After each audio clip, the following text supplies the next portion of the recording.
Aurel Gitter, organizácia Ideálno-mládežnícka aktivita, funguje tam ako tajomník a mám na starosti koordináciu projektu 72 hodín.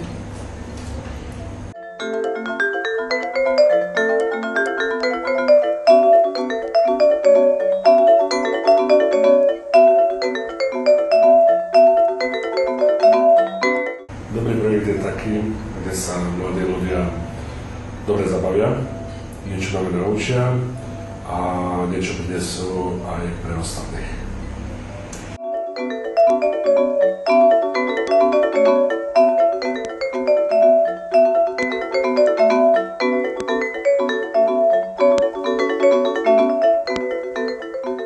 Dobrovoľníctvo je to určitá forma relaxácie, určitá forma odovzdania kúsku zo seba pre ostatných ľudí, bez toho, aby som za to očakával hneď nejaké peniaze.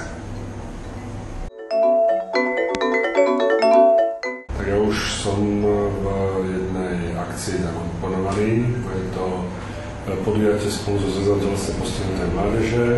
Realizujeme podujatie Aglimpiáda, čo je súťaž pracovných schopností a zručnosti zdravotných postihnutých. V rámci tejto akcie budú dobrovoľníci ideálno-mládežníckej aktivity pomáhať organizačne zabezpečiť všetko, čo sa tej akcie bude týkať. Na 72 hodín by som zmenil možno aj svet. Koľko som vysoký?